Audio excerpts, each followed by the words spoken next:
local notável antes que seja tarde demais.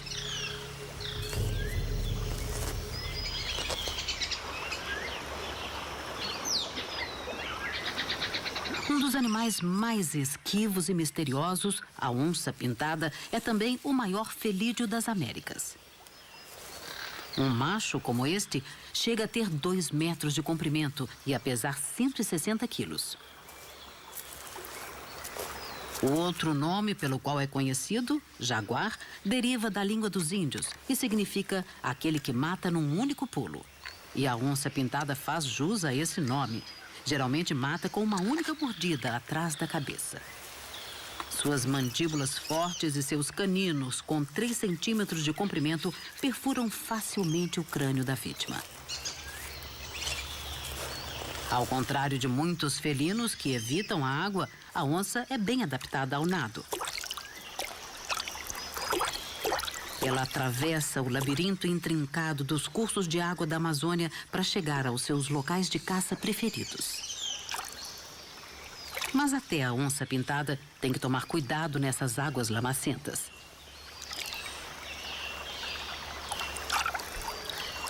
Aqui existem cobras gigantescas, como as jiboias. Elas estão à espreita e matam onças.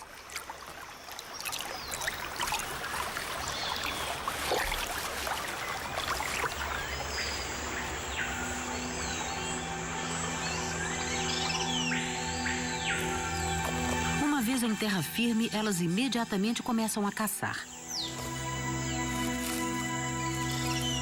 A onça-pintada tem uma visão penetrante e uma audição aguçada. Mas seus movimentos furtivos também são outra arma importante. É uma inimiga temível para os animais que compartilham seu habitat.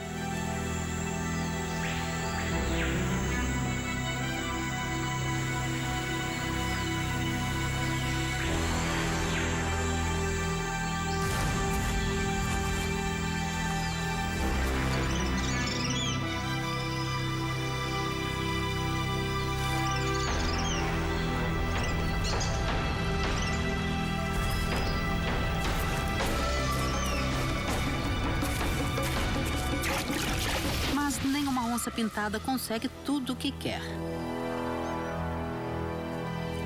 Ela pode ser uma grande predadora, mas isso não facilita sua vida. As pintas das onças são únicas, uma camuflagem ideal na selva densa. Mas fizeram desses felinos grandes uma presa ideal para o comércio de peles.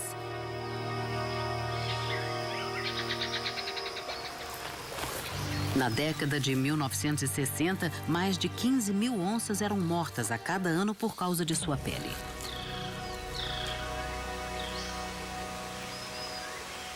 Esse comércio agora está proibido, mas a onça-pintada ainda está ameaçada.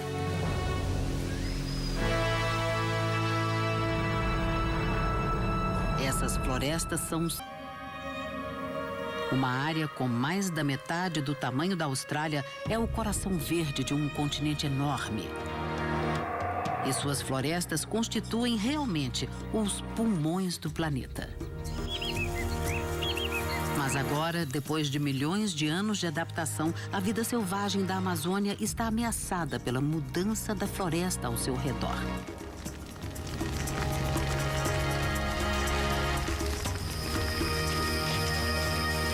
Maior predador terrestre aqui, a onça-pintada precisa de 300 quilômetros quadrados de floresta para se desenvolver. Os cientistas fazem o possível para obter uma estimativa melhor da população das onças pintadas, para saber como elas estão vivendo. Se puderem determinar o que está acontecendo com esse grande predador, vão entender melhor a rede interdependente da vida na floresta. Se as onças estiverem se desenvolvendo bem, deve haver muitas presas, o que seria um sinal de que o habitat também é saudável. Mas, primeiro, os cientistas têm que prender um animal. Eles acham que ainda há algumas onças pintadas nessa parte da floresta, mas em 4 anos só capturaram 3. Ou os felinos estão cautelosos demais para se deixarem pegar, ou a população aqui está perigosamente baixa. Eles preparam as armadilhas e agora tem que esperar. As estações mudam até numa floresta tropical. Em dezembro, formam-se as nuvens pesadas, anunciando o início das chuvas fortes. É a última chance para um grupo de aves de atrair a atenção de uma fêmea antes das chuvas. O colorido irapuru laranja age como um semáforo, sinalizando para qualquer fêmea de passagem que ela deve parar e examiná-lo.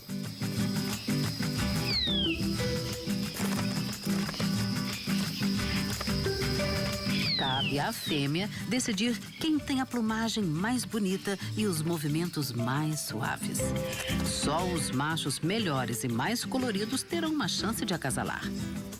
Para esse jovem, o irapuru de garganta branca, a cor é menos importante do que a dança. E ele tem o cuidado de manter sua arena em perfeita ordem. Ele perde pontos se houver alguma folha caída.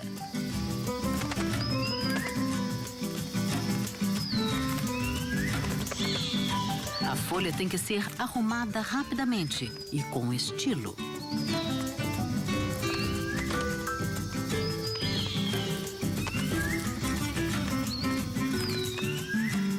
Apesar de tudo, ele não consegue impressionar a fêmea.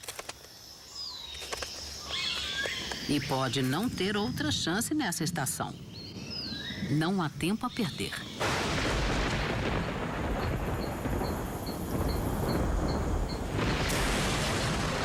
No final de dezembro, as chuvas chegam com toda a força.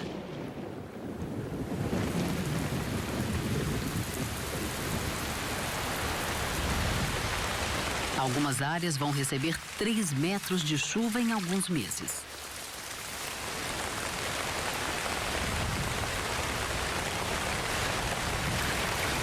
Os animais que vivem aqui vão se afogar se não se adaptarem.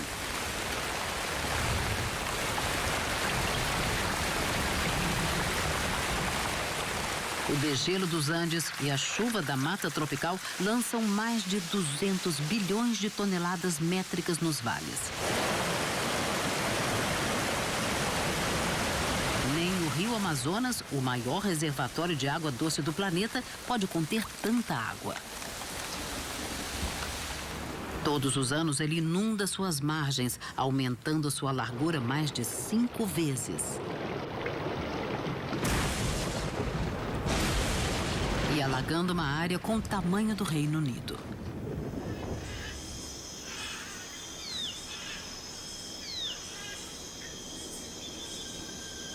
O dia nasce num mundo transformado.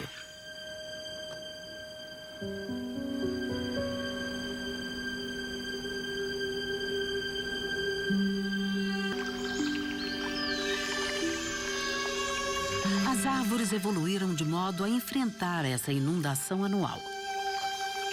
Elas sobrevivem, mesmo dentro de 8 metros de água. A floresta chega a ficar inundada durante 7 meses.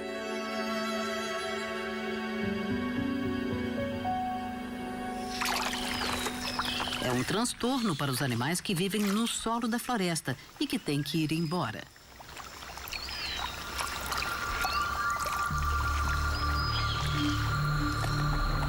O tatu de 15 quilos vive em terra seca e geralmente só se desloca à noite.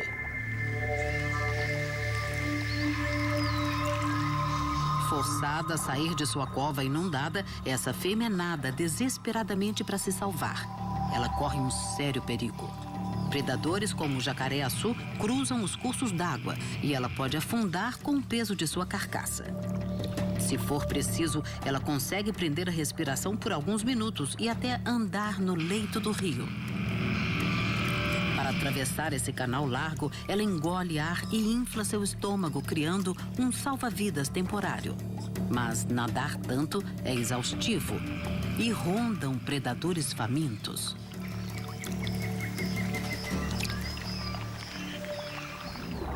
As inundações tiraram esta fêmea de sua cova, levando-a para o rio, onde ela tem que nadar para salvar a sua vida.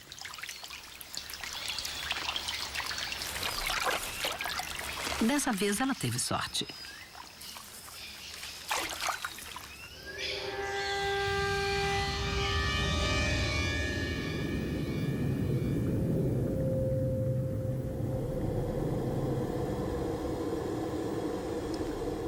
Abaixo da superfície, a floresta alagada forma uma paisagem surreal.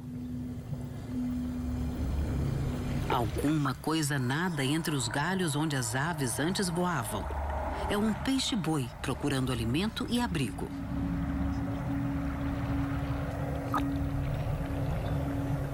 O peixe-boi da Amazônia é o menor de sua espécie. E é o único do mundo que vive exclusivamente na água doce.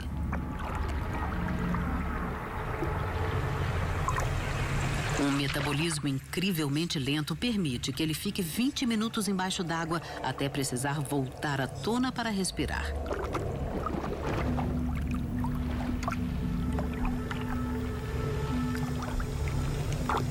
Esta fêmea migrou do rio para a floresta alagada.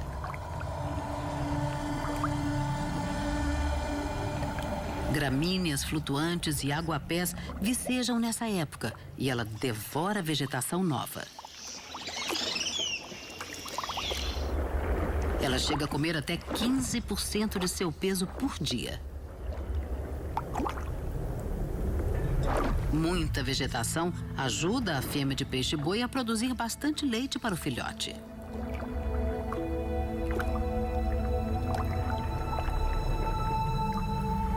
Esse filhote ainda vai levar quase 1 ano para desmamar inteiramente. Os peixes-bois jovens podem ficar mais de 1 ano com a mãe, abrigando-se à sua sombra e aprendendo a sobreviver.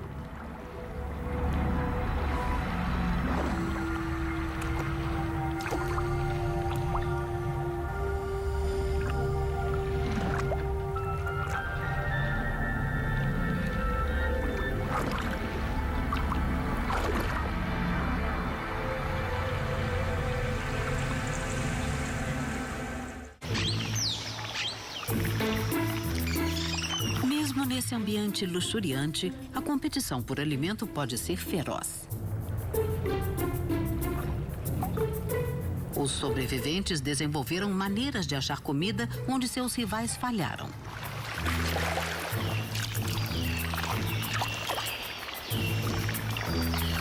Um peixe encontrou uma solução incrível. É o aruanã prateado, que os habitantes locais chamam de macaco d'água.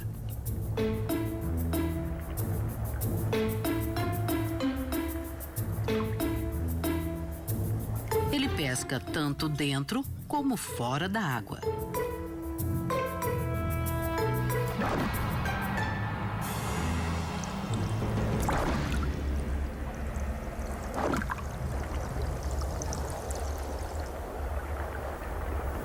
Ele fica junto das árvores na água rasa, perto da superfície, espreitando e vigiando a movimentação.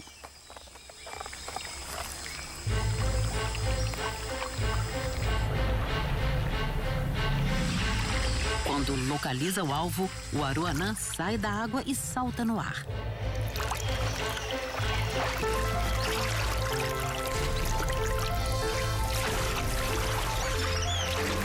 Ele chega a pular mais de 2 metros acima da superfície.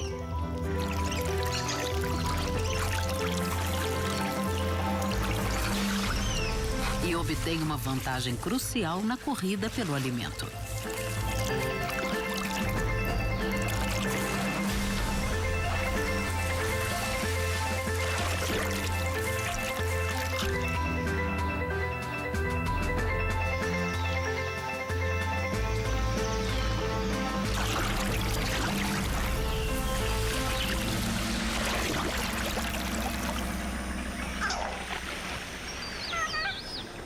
Essas águas fervilham de peixes, atraindo muitos predadores.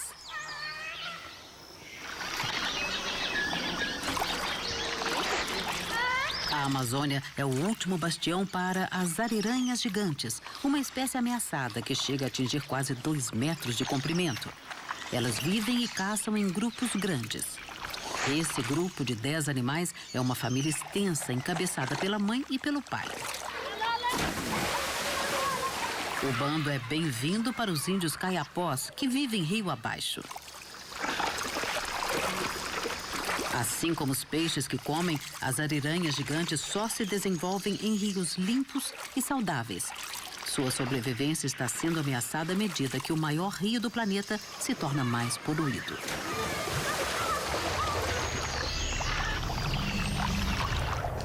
Os seres humanos e as ariranhas partilham esse trecho do rio com um peixe pequeno de má reputação, a piranha vermelha. A piranha tem uma boca cheia de dentes afiados como navalhas. E quando se juntam na fúria para se alimentar, elas chegam a dilacerar uma vítima em segundos. As ariranhas torna-se uma vítima conveniente.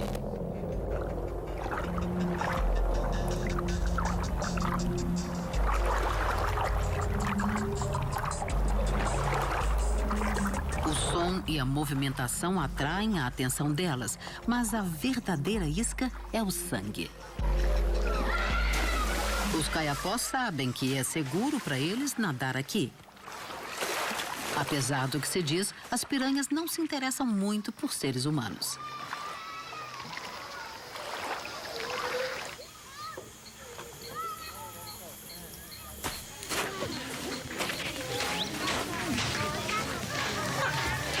No coração da selva amazônica, os caiapós já constituíram uma nação poderosa. Hoje, esses índios são alguns dos poucos milhares que restaram, vivendo em assentamentos ao longo do rio.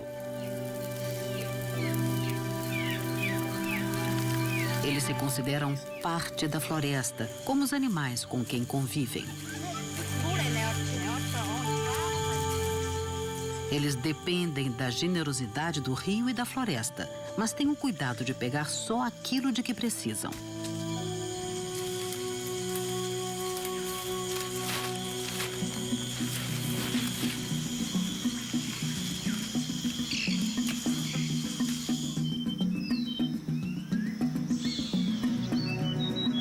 Nessa estação, os rios alagados constituem o único caminho para se penetrar na selva densa. Hoje, 2 anciões da aldeia estão caçando um animal que apreciam muito e eles o encontraram.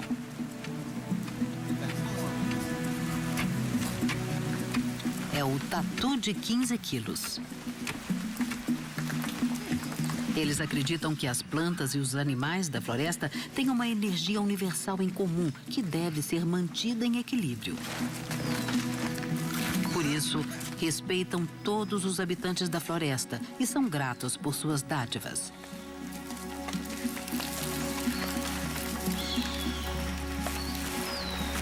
Assim, enquanto voltam para casa com sua presa, os anciões cantam para o espírito do tatu. Eles agradecem por ajudar a tribo a sobreviver pelo menos mais um dia.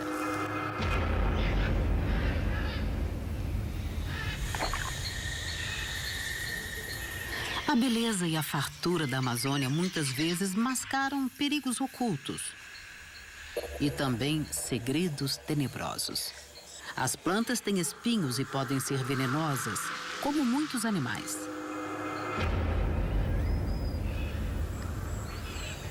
Essas florestas não são o Jardim do Éden, mas um campo de batalha pela sobrevivência. E seus habitantes têm que se adaptar a seus perigos. Os desenhos coloridos dos sapos venenosos só significam uma coisa: não se aproximem.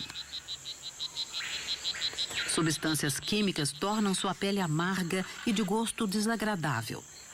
Isso pode explicar por que a fêmea se arrisca a pôr apenas alguns ovos numa folha muito exposta. Com o tempo, os ovos se tornam girinos e começam a se mexer. Isso faz com que os filhotes fiquem ainda mais vulneráveis. A movimentação alerta os predadores. Por isso, seu pai monta guarda durante as primeiras semanas de vida dos sapinhos. Os predadores aprenderam que a cor e os desenhos do sapo significam uma refeição desagradável. Os girinos também podem ter um gosto ruim, mas não por enquanto. A sobrevivência dos filhotes depende agora da proteção do pai e de uma última tarefa que vai ajudar a garantir o futuro da prole. Ele vai conduzi-los numa jornada arriscada e perigosa até um lugar mais alto e seguro. Primeiro, os filhotes têm que subir no seu dorso. Uma película fina de muco os manterá no lugar enquanto fazem essa viagem.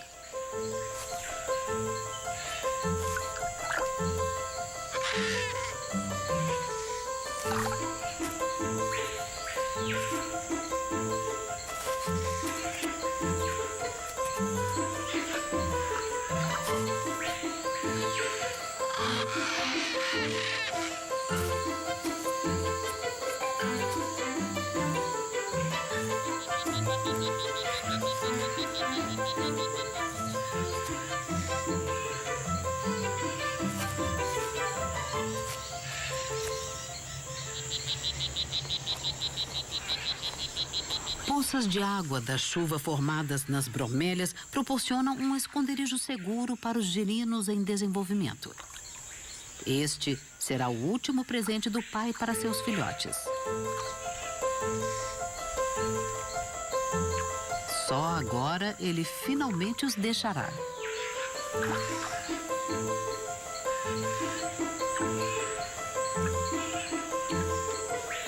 As poças garantem um refúgio seguro e a água nutritiva vai alimentar os girinos durante os 3 meses seguintes.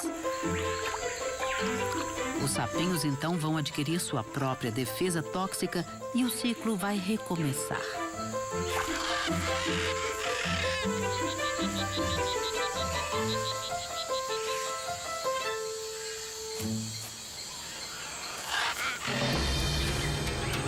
A estufa da biodiversidade revela lentamente seus segredos.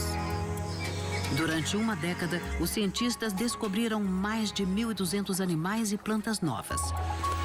E essas espécies estão aprendendo agora como depender umas das outras para sobreviver. É uma rede frágil de relacionamentos interligados.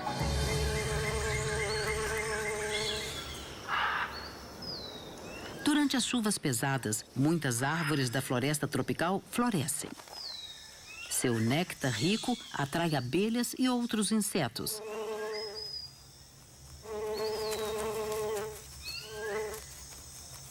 E atrai também a atenção de um grupo extraordinário de passarinhos. Os beija-flores só são encontrados nas Américas. Seus bicos e suas línguas são adaptados especialmente para penetrar nas flores e extrair o néctar doce. As plantas desenvolveram formas de flores adequadas, permitindo que os beija-flores as polinizem enquanto se alimentam. Essas avezinhas chegam a pesar menos de 2 gramas, quase como 2 clipes para papel.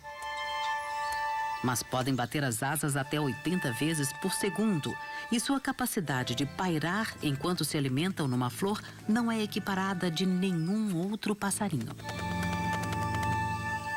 Para prover tanta velocidade, algumas aves chegam a visitar 20 flores por minuto. Elas são atraídas por flores vermelhas, laranja e amarelas, porque fornecem o néctar mais doce, que dá mais energia.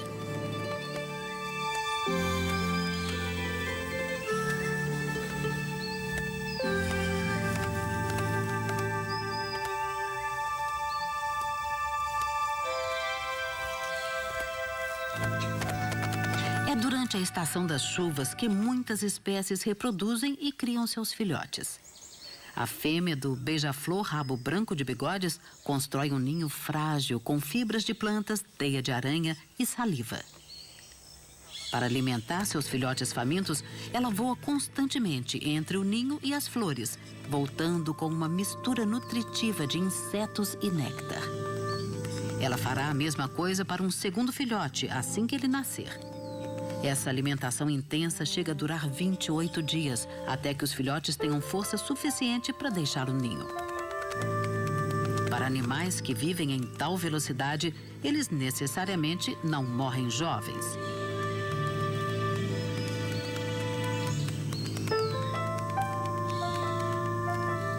Essa mãe ainda pode procriar por mais 4 anos.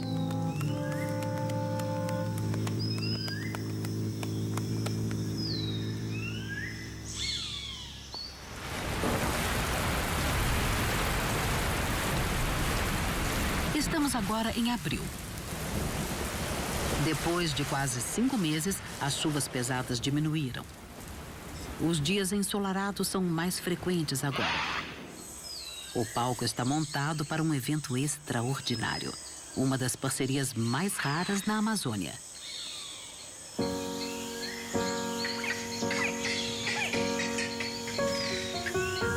As lagoas alagadas na borda da floresta tropical proporcionam um lar ideal para um gigante que flutua. A Vitória Régia é realmente um colosso. É a segunda maior planta de folha única do mundo. Ela cresce depressa, até 25 centímetros por dia e chega a aguentar 60 quilos. Esse jacaré de 2 metros utiliza-se dela para tomar sol. E as folhas formam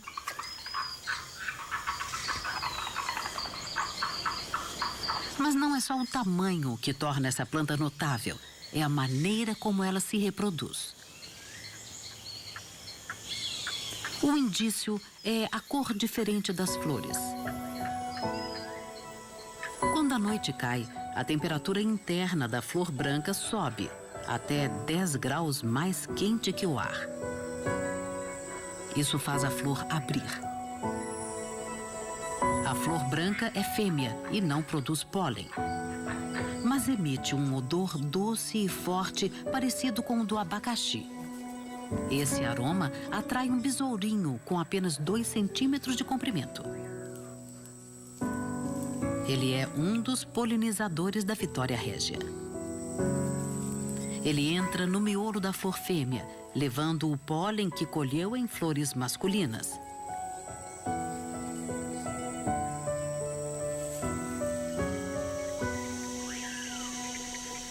Quando o alvorecer se aproxima, a flor esfria e fecha, prendendo os besourinhos que ainda estiverem dentro. Mas isso não é um problema. Eles estão a salvo do calor e dos perigos. E o que é melhor, passam o dia se banqueteando com o néctar. Enquanto o besourinho come, o pólen cai nas partes reprodutoras da flor. Ali desencadeia-se uma transformação mágica. A flor branca feminina enrubesce e fica rosada. Tornando-se masculina, passa a produzir seu próprio pólen. Quando a noite cai, a flor abre e o besouro, agora levando o pólen da flor que se tornou masculina, escapa à procura de outra flor branca perfumada. Acaba a polinização. A flor rosada morre e, como semente, afunda na lagoa. Essa semente fertilizada germinará e amadurecerá para repetir a transformação mágica da Vitória Régia no ano seguinte.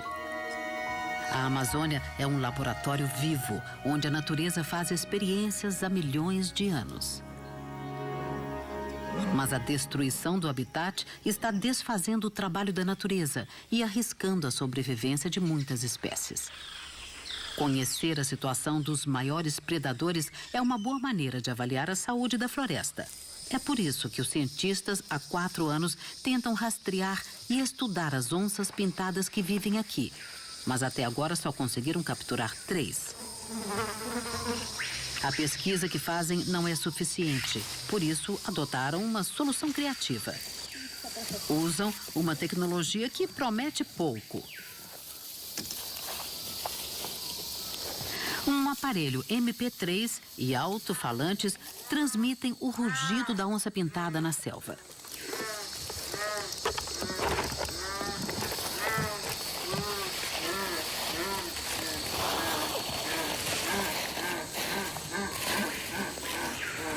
Os cientistas esperam que um felino curioso venha investigar. É uma tentativa, mas eles estão sem opções e as onças pintadas estão acabando.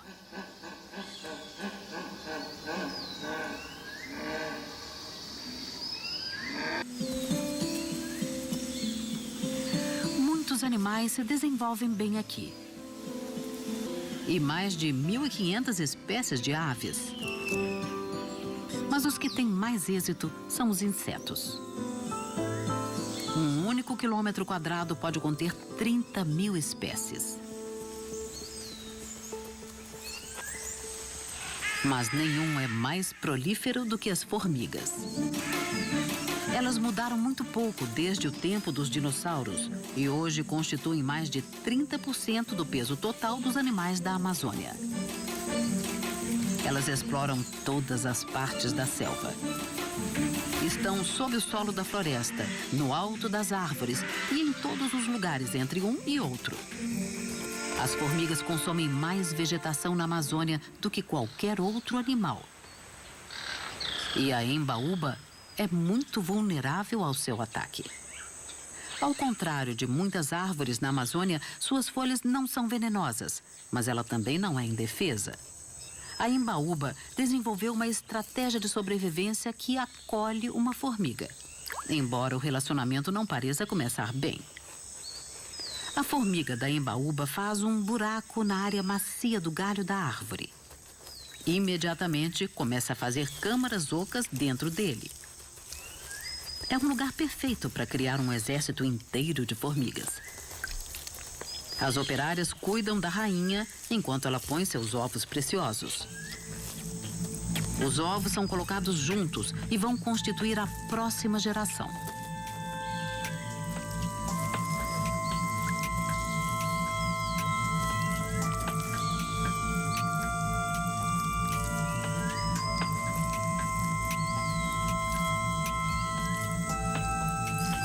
Existe também um terceiro parceiro nesse relacionamento. São as cochonilhas. Elas se alimentam com os açúcares encontrados na parte interna da casca das árvores.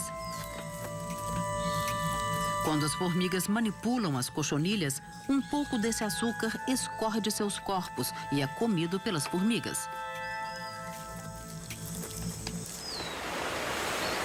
Mas por que será que a árvore tolera essas invasoras?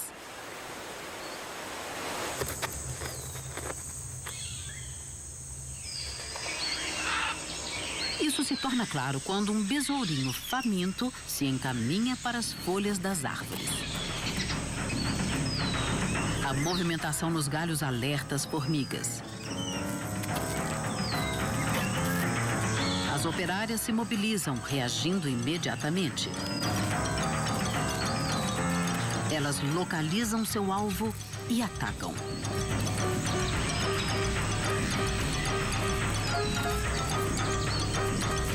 As formigas têm uma mordida feroz e se prendem nas partes moles do besourinho.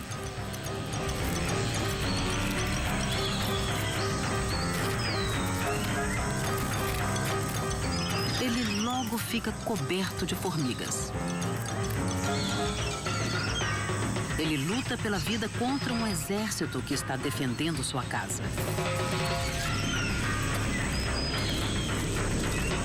A única saída para o besourinho é uma retirada rápida. As formigas podem desfrutar da hospitalidade da árvore desde que tirem apenas aquilo de que precisam. E a árvore tem sua própria defesa. É uma parceria perfeita para a sobrevivência.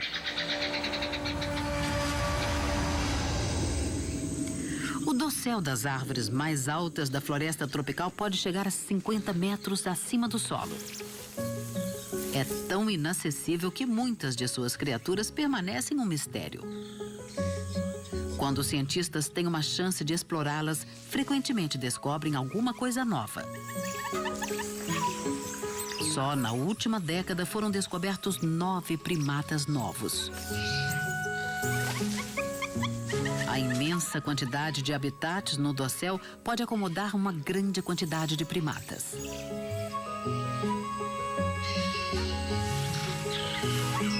Saguis minúsculos do tamanho de um coco convivem com macacos gritadores de 8 quilos. Um dos que tem a aparência mais estranha é o uacari vermelho, que tem a cor de um sapo venenoso. Os habitantes locais o chamam de macaco inglês, porque o rosto vermelho parece o de um estrangeiro pálido que tomou muito sol. Na verdade, o rosto vermelho tem uma finalidade importante. Quanto mais forte for a cor, mais saudável é o animal. É um sinal essencial na escolha de um parceiro. Quando as árvores frutificam, os uacares passam a maior parte do tempo se alimentando na parte superior do dossel.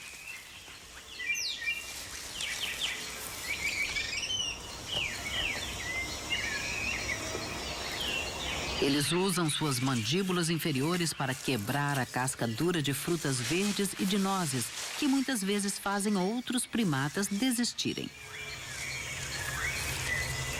Seus rabos curtos são raros entre os macacos da Amazônia. Mas isso não os impede de movimentar-se nas árvores com facilidade.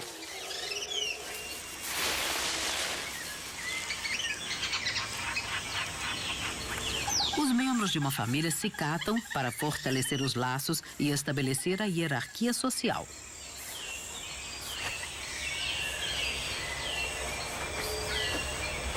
Essa hierarquia é fundamental para unir o bando.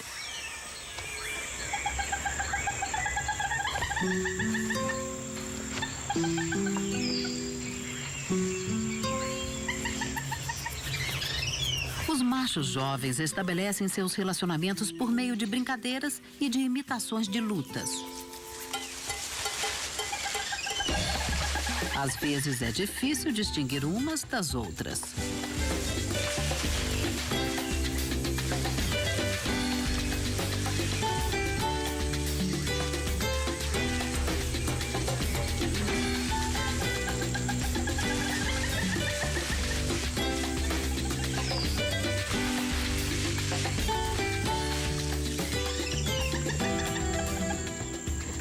Essas brincadeiras têm uma finalidade: ajudar os jovens a desenvolver a habilidade de que precisarão para sobreviver nas árvores.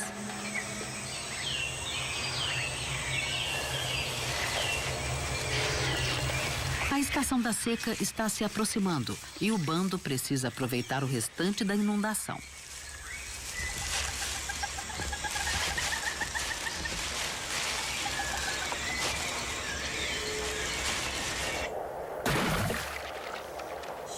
Um descuido fornece um banquete para um tambaqui à espreita na água rasa abaixo.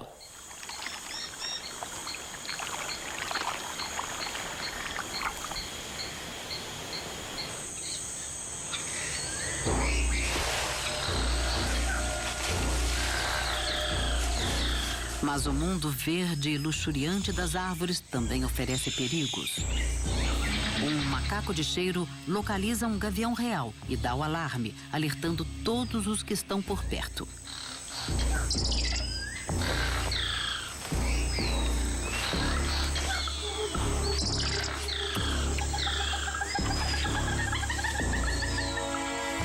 O gavião real gigante está bem adaptado à vida no dossel espesso. É muito bem capaz de arrebatar um macaco no galho. Um macho decidido com um filhote para alimentar é uma ameaça especial e ele voa grandes distâncias para encontrar comida. Seu ninho fica a mais de 3 quilômetros de distância no alto de uma árvore gigantesca. O cumaru chega a atingir 50 metros de altura. Os habitantes locais usam sua casca e suas sementes como remédio para curar tudo, de mordida de cobra a dor de ouvido.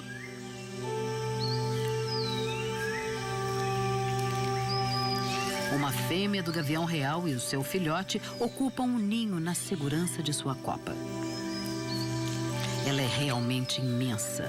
É a maior ave de rapina das Américas, com uma envergadura de asa que chega a 2 metros. Suas garras são tão grandes quanto as dos ursos pardos e podem prender uma presa com a metade de seu peso.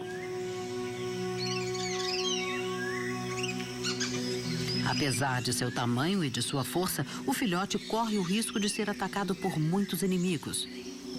inclusive moscas transmissoras de doenças.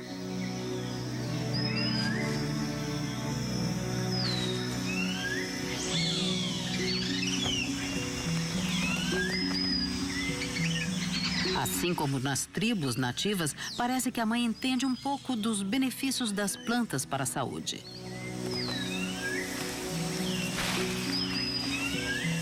Ela traz frequentemente galhos finos e ramos verdes para refrescar o ninho. Isso parece manter parasitas e outros insetos longe do filhote querido.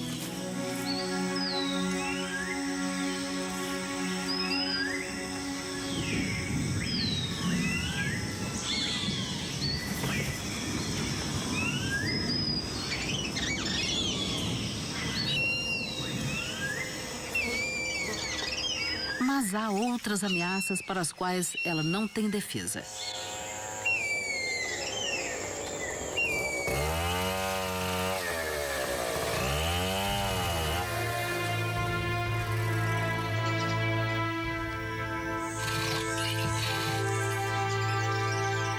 A madeira valiosa do cumaru é muito procurada pelos madeireiros.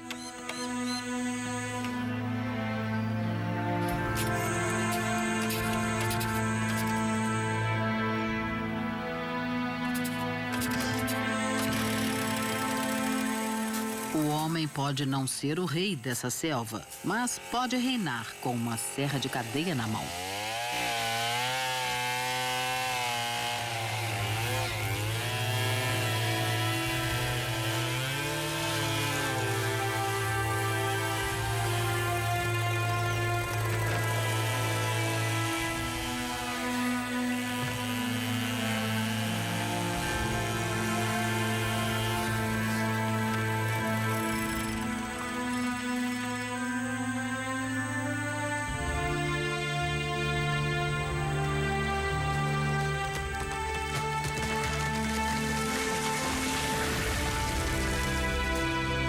Quase 20% da floresta amazônica já foram desmatados, ameaçando não só o gavião real, como toda a vida na Terra.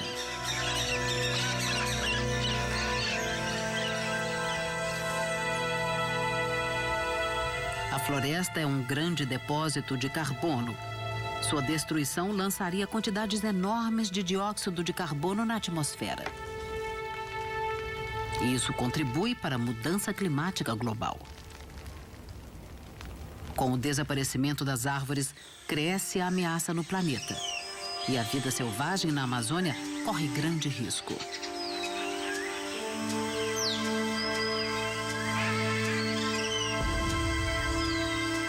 A perda de florestas representa um perigo especial para o gavião real. Esta mãe tenta fazer o seu ninho pela terceira vez. É a terceira árvore que escolhe. As duas árvores anteriores foram cortadas. Um gavião real leva 1 ano para criar um único filhote. Será que este chegará à idade adulta? Os guardas florestais estão apenas a 1 quilômetro de distância.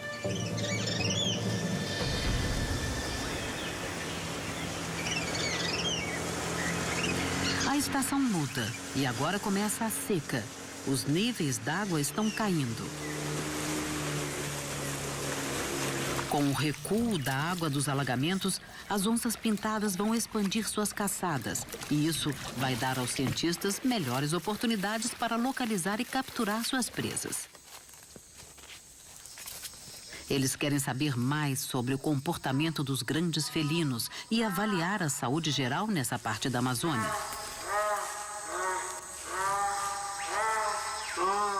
Os alto-falantes já estão transmitindo bramidos de onças pintadas.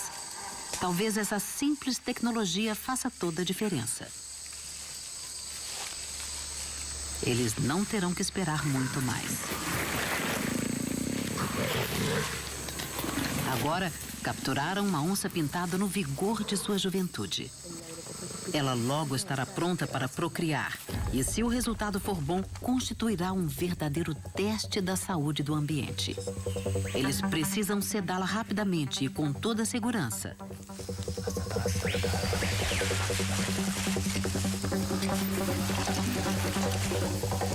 Essa é a parte mais perigosa do projeto, tanto para os cientistas como para o animal.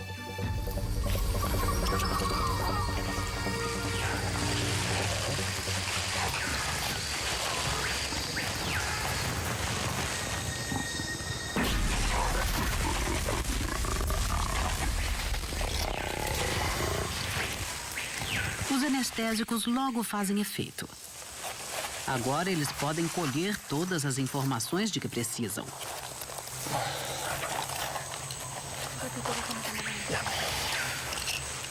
Coleiras com rádio e rastreadores com GPS vão permitir que os cientistas sigam os movimentos da onça-pintada na floresta. Essa pesquisa fornecerá indícios de seu comportamento durante a estação da seca que está para chegar e ajudará os cientistas a entenderem melhor como ela sobrevive no seu domínio secreto.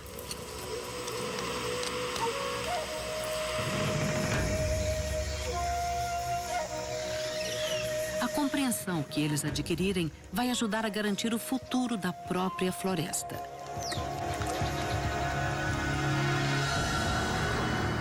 A Amazônia é cheia de perguntas que esperam uma resposta. Mistérios a serem esclarecidos. Haverá uma mudança incessante.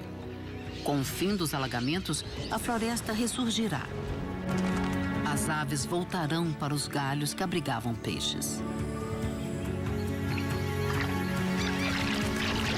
Histórias assombrosas sobre adaptação explicam milhões de anos de sobrevivência nessa região. Mas a Amazônia resistirá às mudanças que ocorrem no mundo?